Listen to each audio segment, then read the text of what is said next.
सी ये trial balance है, adjustment number 1 अगर हम देखें, सैलरी 15,000। सी ये जो अकाउंट होते हैं ट्रायल बैलेंस में वो डिवाइड होते हैं asset, liabilities, expense, income, capital या रिजर्व। तो ये सैलरी 15,000 एक्सपेंस है। अभी salary payable at the end of the year is 4,000। तो सबसे पहले what you have to do, salary कहाँ जाएगा, इनडायरेक्ट एक्सपेंस है, तो आप सैलरी लिखोगे इनर कॉलम में 15,000। क्यों? क्योंकि इसमें एडजस्टमेंट है। ओके, अभी बोला है salary payable at the end of the year, 15,000 हम दे चुके हैं और 4,000 देना बाकी है। तो अभी इसके इफेक्ट्स कैसे आते हैं? अगर आपको पता चला कि 4,000 सैलरी और बाकी है, 15,000 दे चुके हैं, तो आपके एक्सपेंस क्या होंगे? Your expense will increase, isn't it? और वो एसेट है कि लायबिलिटी है? जब सैलरी देने की बात है तो वो लायबिलिटी है।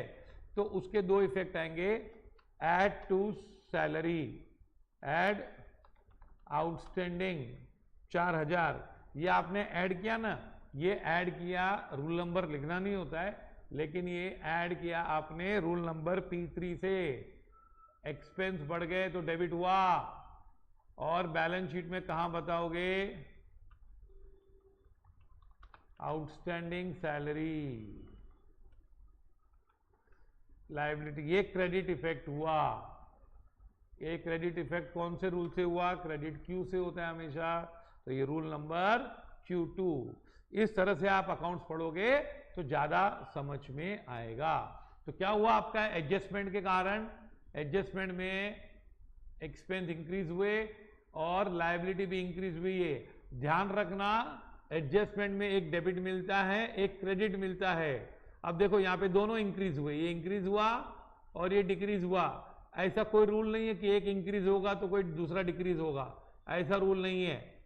हो भी सकता है इंक्रीज डिक्रीज, लेकिन यहां पर क्या हुआ? इंक्रीज इंक्रीज हुआ, एक्सपेंस भी बढ़ा और आपकी लायबिलिटी भी, ये देखो लायबिलिटी बढ़ गई कि नहीं? हाँ, तो ये था सैलरी का एडजस्टमेंट। आपने क्या किया? ऐड टू एक्सपेंस P3 और आउटस्टैंडिंग सैलरी Q4।